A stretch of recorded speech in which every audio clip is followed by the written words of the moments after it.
नमस्कार। चलिए चलते हैं फिर आज एक नए सेशन के साथ।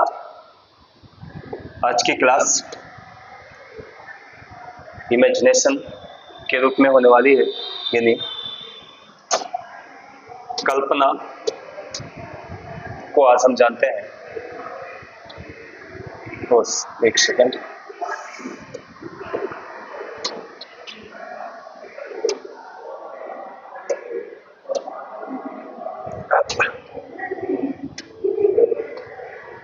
ठीक है, क्या है आज है हमारा टॉपिक कल्पना, इमेजिनेशन, कल्पना। ठीक है, कल्पना क्या होता है?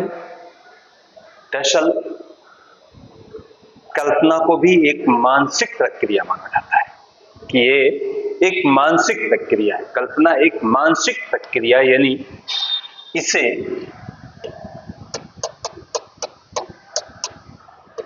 मानसिक प्रक्रिया के रूप में देखा जाता है, प्रक्रिया के रूप में देखा जाता है। मानसिक प्रक्रिया यानी जोड़ तोड़ करना। ठीक है, जोड़ तोड़ करना, जोड़ तोड़ करना एक मानसिक प्रक्रिया के रूप में। यानी व्यक्ति जब कल्पनाशील होता है, कल्पनाशील यानी अप्रत्यक्ष रूप से कोई वस्तु, किसी व्यक्ति, किसी घटना, किसी दृश्य के बारे में जब हम कल्पना करते हैं, जब हम काल्पनिक रूप से सोचते हैं, वो हमारी कल्पना है। कोई वस्तु हमारे सामने नहीं है, अप्रत्यक्ष रूप से, और उस दौरान यदि हम कल्पना करना शुरू कर दें, उस वस्तु के बारे में सोचना शुरू कर दें, तो ये क्या कहलाती है? कल्पना कहलाती है। यानी कल्पना पूर्व प्रत्यक्षीकृत अनुभव पर आधारित वह प्रक्रिया है जो रचनात्मक होती है। यानी पूर्व प्रत्यक्षीकृत यानी कल्पना पूर्व प्रत्यक्षीकृत अनुभव पर आधारित वह प्रक्रिया है। पूर्व प्रत्यक्षीकृत अनुभवों पर आधारित वह प्रक्रिया है। पूर्व प्रत्यक्षीकृत कल्पना पर अनुभव पर आधारित वह प्रक्रिया है जो क्या होती है, जिसको हम रचनात्मक बोलते हैं ना, कि ये क्या होती है? रचनात्मक होती है, जो रचनात्मक होती है। ठीक, ये चीजें स्पष्ट है। यानी पूर्व प्रत्यक्षीकृत अनुभव पर आधारित वह प्रक्रिया है जो कंस्ट्रक्टिव होती है, यानी रचनात्मक होती है। उसी को हम क्या कहते हैं? उसी को हम कल्पना कहते हैं, इमेजिनेशन कहते हैं। ये व्यक्ति का एक इमेजिनेशन है जो परोक्ष रूप से किसी व्यक्ति, वस्तु, दृश्य के बारे में चिंतन करना, सोचना, समझना, वो क्या कहलाता है? आपका कल्पना कहलाता है। यानी प्रायः एक बहुत ही इंपॉर्टेंट शब्द वुडवर्थ का है। वुडवर्थ ने कल्पना को क्या कहा है? मानसिक प्रहस्थन कहा है, प्रहस्थन कहा है। गाइस, ये बहुत ही इंपॉर्टेंट है आपके लिए कि कल्पना को प्रहस्थन की संज्ञा किसने दी थी? तो वह आपके वुडवर्थ ने दी थी 1954 के समथिंग। कब दी थी? 1954 के समथिंग। उन्होंने कल्पना को क्या कहा था? मानसिक प्रहस्थन कहा था। यानी एक प्रकार से मैनिपुलेशन। ठीक है, ये मैनिपुलेशन की बात की जा रही है, प्रहस्थन की बात की जा रही है। यानी मानसिक प्रहस्थन है क्या? कल्पना। ठीक है, यानी मानसिक प्रहस्थन, इसी को हम व्यापार के रूप में भी जानते हैं, या इसी को हम प्रसन्नता के आधार पर भी देखते हैं। प्रसन्नता की, व्यक्ति की प्रसन्नता, मानसिक प्रहस्थन। ठीक है, यानी ये आपके लिए खासा इंपॉर्टेंट है स्टूडेंट्स आप जरूर इसको नोट कीजिएगा कि वुडवर्थ ने कल्पना को क्या माना था, तो प्राय कल्पना को मानसिक प्रहसन कहा जाता है। ठीक है, चलिए अब हम कुछ विचारकों की परिभाषाओं के बारे में चर्चा कर रहे हैं कि परिभाषाएं क्या हैं, खासा इंपॉर्टेंट है परिभाषाएं। ठीक है, तो सबसे पहले हम बात करते हैं मैकडूगल की। मैकडूगल की परिभाषा है क्या? दूरस्थ या परोक्ष वस्तुओं के संदर्भ में विचार करना। दूरस्थ या परोक्ष वस्तुओं के संदर्भ में विचार करना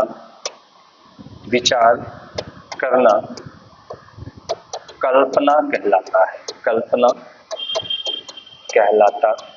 ये किसकी परिभाषा है? ये मैकडूगल की परिभाषा। दूसरी परिभाषा एंजल साहब की।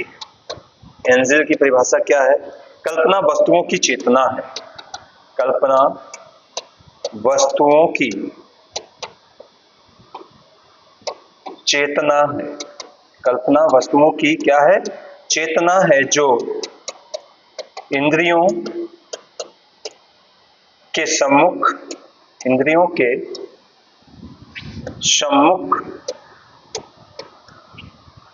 उपस्थित नहीं होती। इंद्रियों के सम्मुख उपस्थिति नहीं होती।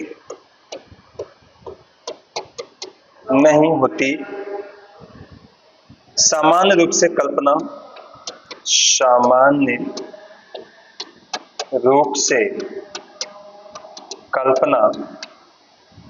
पिछले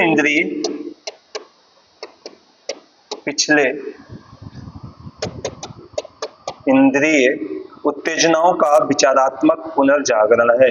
इंद्रिय उत्तेजनाओं का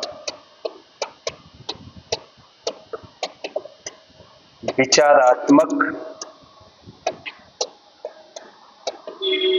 पुनर्जागरण है। ठीक है, ये परिभाषा किसकी है? ये परिभाषा एंजल साहब की है और ये मैकडूगल ने कहा दूरस्थ या परोक्ष वस्तुओं के संदर्भ में विचार करना क्या कहलाता है? कल्पना कहलाती है। एंजल कहते हैं कि कल्पना वस्तुओं की चेतना है, जो इंद्रियों के सम्मुख उपस्थित नहीं होती। सामान्य रूप से कल्पना पिछले इंद्रिय उत्तेजनाओं के विचारात्मक पुनर्जागरण है। ठीक है, चलिए आगे चलते हैं, अगली परिभाषा हम देखते हैं। ठीक, अगली परिभाषा आप बात कर लीजिए वुडवर्थ साहब की। वुडवर्थ ने क्या कहा? कल्पना एक मानसिक प्रक्रिया है। कल्पना एक मानसिक प्रक्रिया है।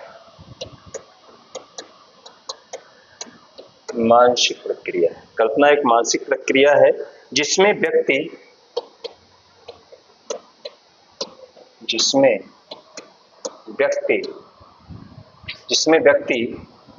पूर्ववर्ती तथ्यों का स्मरण करता है। जिसमें व्यक्ति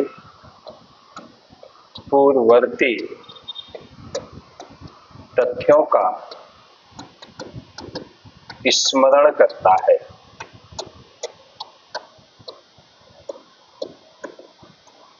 पूर्ववर्ती तथ्यों का स्मरण करता है और फिर इन तथ्यों को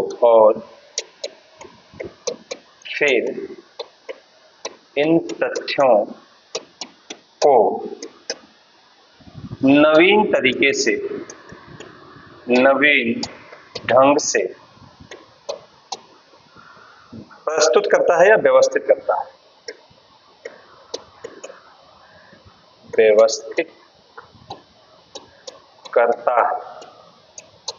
ठीक है, यानी ये क्या वुडवर्थ क्या कहते हैं? कल्पना एक मानसिक प्रक्रिया है जिसमें व्यक्ति पूर्ववर्ती तथ्यों का स्मरण करता है और फिर इन तथ्यों को नवीन ढंग से व्यवस्थित करता है। ठीक है, यहां तक परिभाषा क्लियर हो गई। चलिए आगे कुछ और परिभाषाएं मिलेंगी, जैसे रायबर्न वगैरह हैं, इनकी भी परिभाषा है। कल्पना एक शक्ति है। कल्पना को रायबर्न ने एक शक्ति के रूप में माना। आप चाहे तो लिख सकते भी हैं। रायबर्न की परिभाषा है, यानी कल्पना एक क्या है, शक्ति है। यानी रायबर्न ने क्या माना कि कल्पना एक शक्ति है, ठीक, जिसके द्वारा हम अपनी प्रतिमाओं को नए ढंग से प्रस्तुत करते हैं, जिसके द्वारा हम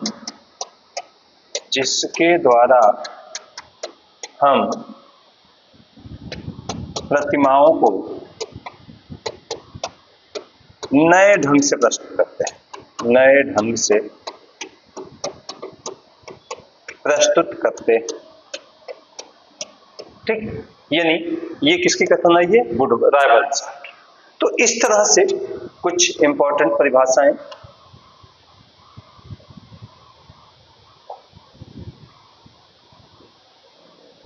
चलिए अब आगे चलते हैं हम आगे, यानी ये तो साफ कर दें। चलिए एक सेकंड, कुछ तकनीकी प्रॉब्लम आ जाती है कभी कभी, या हम इसको हटा ही देते हैं, ठीक। चलिए आगे हम इसकी विशेषता की बात करें, यानी कल्पना की विशेषता, ठीक। कल्पना की कुछ अपनी विशेषता होती है, ठीक है, जिसमें मानसिक क्रिया, मानसिक प्रक्रिया पहला हो गया, दूसरा है पूर्व अनुभव, यानी तीसरा है प्रतिमा चयन, यानी प्रतिमा चयन की बात कर लीजिए आप, और चौथा है सृजन शक्ति। क्या है ये, सृजन शक्ति, ठीक। ये एक विशेषता, कल्पना की एक विशेषता होती है, मानसिक प्रक्रिया, ठीक है। अब मानसिक प्रक्रिया क्या होती है, यानी कल्पना जब किया जाता है या इमेजिनेशन तब होता है जब हमारी मानसिक प्रक्रिया तत्पर हो उसे सोचने के लिए, समझने के लिए, उस दृश्य को रिकॉल करने के लिए, है ना, तो मानसिक प्रक्रिया से वो संबंधित होता है। दूसरा पूर्व अनुभव, यानी कल्पना तभी संभव हो पाता है जब हमारे पास पहले की कोई अनुभव हो, पहले की कोई जानकारी हो, पूर्व अनुभव हमारे पास हो, तब संभव हो पाता है। और कल्पना में प्रतिमा का चयन किया जाता है, हम किसकी कल्पना कर रहे हैं, किसी दृश्य का कर रहे हैं, किसी व्यक्ति का कर रहे हैं, किसी घटना का कर रहे हैं, तो उस घटना, दृश्य या व्यक्ति का की प्रतिमा को हम क्या करते हैं, चयन करते हैं, सिलेक्ट करते हैं, मानसिक प्रक्रिया में रिकॉल करते हैं, ठीक है। और सृजन शक्ति है, सृजन शक्ति का मतलब होता है रचना करने से संबंधित है, कि व्यक्ति में जो सृजन शक्तियां होती हैं प्रायः वो उसके आधार पे भी वो कल्पनाशील होता है, ठीक है। अब हम प्रकार की बात करें, प्रकार यानी कल्पना का प्रकार, ठीक। कल्पना के प्रकार में हम बात मैकडूगल की कर रहे हैं। मैकडूगल के अनुसार कल्पना दो प्रकार की है, ठीक, दो प्रकार की है। अब कौन कौन सी है, यानी उत्पादक कल्पना और पुनरुत्पादक कल्पना, ठीक, यानी पुनरुत्पादक कल्पना और दूसरे को उत्पादक कल्पना कहते हैं। क्या कहते हैं, पुनरुत्पादक कल्पना और उत्पादक कल्पना, यानी पुनरुत्पादक रिप्रोडक्शन एंड प्रोडक्शन इमेजिनेशन, ठीक है, reproduction and production imagination. Clear है ये चीजें, पुनरुत्पादक कल्पना और उत्पादक कल्पना। ये किसने माना है भैया, ये मैकडूगल साहब ने माना है कि कल्पना कितने प्रकार की होती है, तो कल्पना दो प्रकार की होती है, ठीक है, कल्पना दो प्रकार की होती है, यह कथन किसकी, मैकडूगल साहब की। ठीक है। अब देखिए, जो ये पुनरुत्पादक कल्पना है, पुनरुत्पादक कल्पना हमेशा पूर्व अनुभवों के आधार पर जब हम प्रतिमा का चयन करें, यानी इससे हम कह लें पूर्व अनुभव के आधार पर,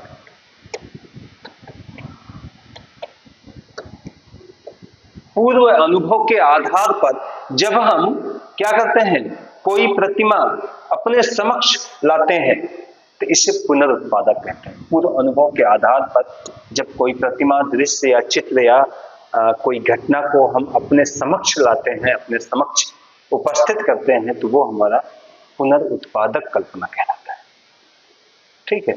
दूसरा, यानी अब इसको आप सीधे जान जाइए कि ये मेमोरी आधारित है। ठीक है, मेमोरी आधारित है। मेमोरी यानी स्मरण की क्षमता के आधार पर, मेमोरी में हमारे मस्तिष्क में वो चीजें थी और उसी को हम क्या करते हैं, दोबारा उपस्थित करते हैं, तो वह पुनरुत्पादक कहलाता है। उत्पादक कल्पना क्या होती है, यानी सीखे गए अनुभवों के आधार पर या सीखे गए अनुभवों को आधार मानकर जब हम उद्दीपक में कुछ नवीनता लाएं, यानी सीखे गए अनुभवों के आधार मानकर जो कुछ भी हमने सीखा है उसको आधार मानकर जब हम उसमें कुछ नवीनता ला दें, तो वो क्या हमारा कहलाता है, प्रोडक्शन कहता है। ठीक है, यानी सीखे गए अनुभव के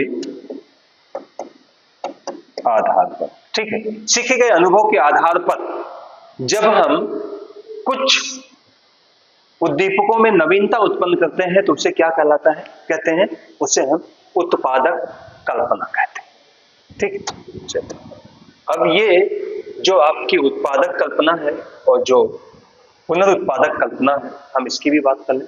तो उत्पादक कल्पना जो होती है वह दो प्रकार की होती है। ये आपकी दो प्रकार की उत्पादक कल्पना दो प्रकार की होती है। एक को हम रचनात्मक मानते हैं और दूसरे को हम क्या मानते हैं, सृजनात्मक मानते हैं।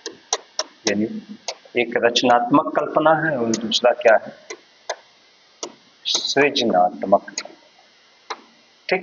रचनात्मक कल्पना और सृजनात्मक कल्पना। रचनात्मक कल्पना क्या होती है, रचनात्मक कल्पना प्रायः भौतिक वस्तुओं में जब हम कोई नवीनता लाते हैं, यानी भौतिक वस्तुओं में नवीनता आ जाए, तो ये क्या कहलाता है, ये हमारा रचनात्मक कल्पना कहलाती है। भौतिक वस्तुओं में जब कोई नवीनता आ जाए तो हम क्या कहते हैं, उसको रचनात्मक कल्पना कहते हैं। ठीक है।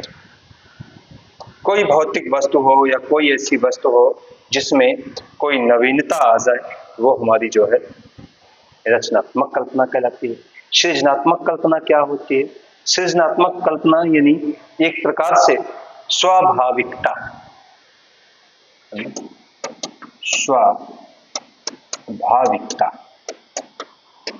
स्वभाव के आधार पर जब हम किसी नई वस्तु का निर्माण करते हैं, तो वह हमारी सृजनात्मक कल्पना कहलाती है। ठीक है। अब देखिए, चलिए अब हम बात कर लें कल्पना में जेम्स ड्रेवर ने, या जेम्स ड्रेवर की भी कल्पना आती है। जेम्स ड्रेवर के अनुसार, जेम्स ड्रेवर का कल्पना का एक वर्गीकरण आता है। ठीक है। कल्पना का वर्गीकरण जेम्स ड्रेवर ने किया है, तो वो क्या किया है, हम इसके वर्गीकरण की बात कर लें। जेम्स ड्रेवर के कल्पना का वर्गीकरण, किसका वर्गीकरण है, ये कल्पना का वर्गीकरण। इंपॉर्टेंट है गाइस, बहुत ही इंपॉर्टेंट है ये चीजें। जेम्स ड्रेवर साहब की कल्पना और उधर मैकडोगल साहब की कल्पना। ठीक है। मैकडोगल ने दो माना था, उत्पादक और पुनरुत्पादक, और जेम्स ड्रेवर की जो वर्गीकरण है उसको हम देख लेते हैं। पहले को क्या कहते हैं, ग्राही कल्पना। क्या कहते हैं, ग्राही कल्पना।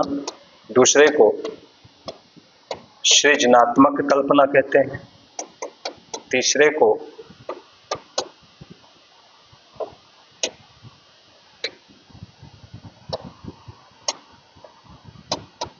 परिणामवादी कल्पना। क्या कहते हैं? परिणामवादी कल्पना। चौथा क्या है हमारा? सौंदर्य बोध कल्पना, सौंदर्य बोधी कल्पना। पांचवा क्या है हमारे? सैद्धांतिक कल्पना, सैद्धांतिक कल्पना है। और सातवां क्या है हमारा? सातवां है व्यवहारिक कल्पना, व्यवहारिक कल्पना। पहला, दूसरा, तीसरा, चौथा, पांचवा, छठवां, सातवां। सातवां हमारा क्या है? सातवें को हम कलात्मक कल्पना कहते हैं। क्या कहते हैं? कलात्मक कल्पना। और आठवें को क्या कहते हैं? अनोखी कल्पना, अनोखी कल्पना। ठीक, ये आपकी कुल 8 कल्पनाएं। ठीक है, यानी जेम्स ड्रेवर साहब ने कुल कितनी कल्पना की बात की है? तो 8 कल्पना की बात की। पहले को ग्राही कल्पना कहा जाता है, फिर दूसरे को सृजनात्मक कल्पना, परिणामवादी कल्पना, सौंदर्य बोधी कल्पना, सैद्धांतिक कल्पना, व्यवहारिक कल्पना, कलात्मक कल्पना और अनोखी कल्पना। ठीक है, ये क्या है? ये जेम्स ड्रेवर के कल्पना का वर्गीकरण है। जेम्स ड्रेवर साहब ने कल्पना का वर्गीकरण प्राय 8 कल्पनाओं के आधार पर किया था। ग्राही कल्पना ग्रहण करने से संबंधित है, सृजनात्मक कल्पना सृजन करने से संबंधित है, परिणामवादी कल्पना किसी रिजल्ट पे पहुंचाने से संबंधित है, सौंदर्य बोधी कल्पना सुंदरता से संबंधित है, सैद्धांतिक कल्पना किसी सिद्धांत नियम की बात करता है, व्यवहारिक कल्पना व्यवहार पर आधारित होता है, कलात्मक कल्पना यानी किसी वस्तु के निर्माण से संबंधित है, कलाओं से संबंधित है, नृत्य गायन वादन ये कलाओं से संबंधित है। और अनोखी कल्पना में जब हम किसी एकदम बिल्कुल यूनिक चीजों का कल्पना करते हैं तो ये हमारी क्या कहलाती है? अनोखी कल्पना कहलाती है। ठीक है, ये आपकी कुल 8 कल्पनाएं देखी, यानी जेम्स ड्रेवर साहब की ये 8 कल्पना थी।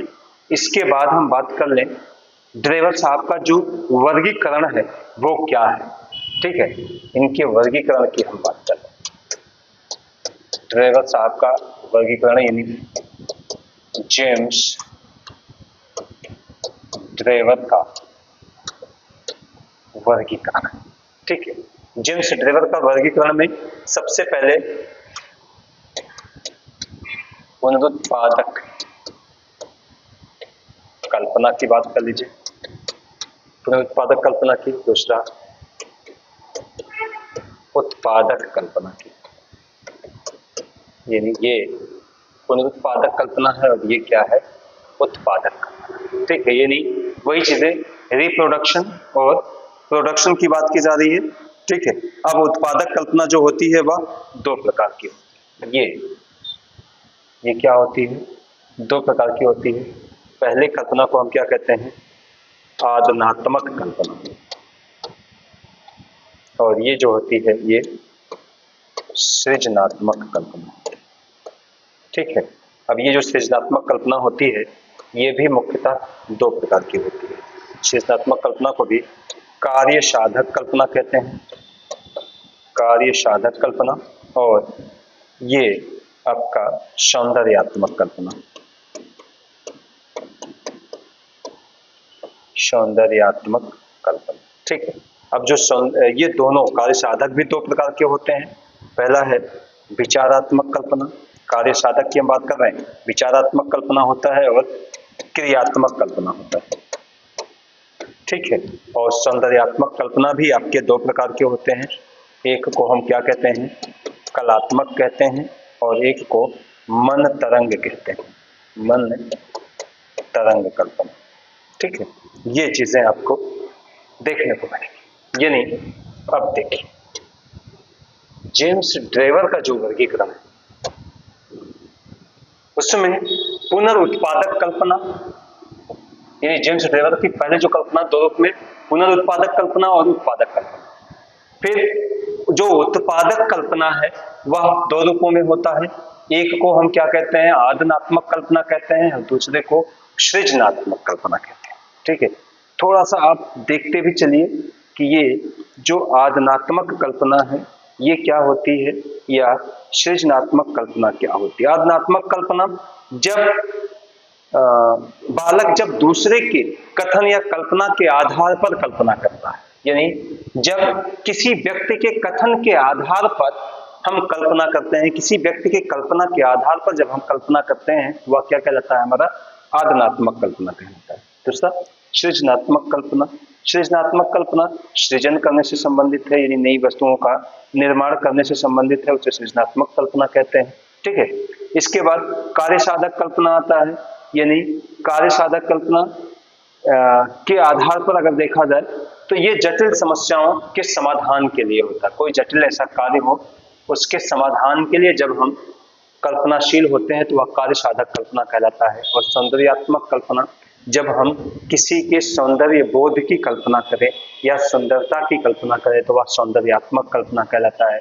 कार्य साधक कल्पना में विचारक कल्पना आती है और क्रियात्मक कल्पना आती है। यानी कार्य साधक कल्पना, यानी जब हम जटिल समस्याओं के हल के लिए कार्य करते हैं तो वो क्या कहलाता है? कार्य साधक कहलाता है। वो भी विचार, यानी एक विचार के रूप में और एक क्रिया के रूप में। यानी किसी जटिल समस्या का जब समाधान करना होता है, उसके संदर्भ में जब हम कल्पना करते हैं तो एक विचार के विचारक होते हैं, विचार के रूप में कल्पना करते हैं, दूसरा क्रिया के आधार पर कल्पना करते हैं। ठीक है। और सौंदर्य बोधक में एक कलात्मक होता है, यानी सुंदरता के संदर्भ में जब हम कल्पनाशील होते हैं तो एक कलात्मक होता है, कलाओं के आधार पर हम कल्पनाशील हो जाए कि बहुत बढ़िया, यानी ऐसे नृत्य करना है, वैसे नृत्य करना है, ऐसे गायन करना, वैसे गायन करना, ये कलात्मक है। और मन तरंग कल्पना ऐसी कल्पना होती है जो एक प्रकार से किसी कवि या लेखक की कल्पनाओं के आधार पर जो कल्पना किया जाए उसे मन तरंग की कल्पना कहते हैं। ठीक है। तो ये कल्पना, जिसके कई वर्गीकरण होते हैं, कई रूपों में कल्पना को देखा जाता है, और हम ज्यादातर महत्वपूर्ण जेम्स ड्रेवर की कल्पना और मैकडूगल की कल्पना को मानते हैं कि प्रायः ये जो कल्पनाएं, इनकी जो कल्पनाएं हैं वो खासा इंपॉर्टेंट हैं, इनके जो विचार हैं वो काफी ज्यादा इंपॉर्टेंट माने जाते हैं। ठीक है। तो अब यहीं तक, नेक्स्ट हम फिर एक नए वीडियो के साथ मिलते हैं। तब तक धन्यवाद।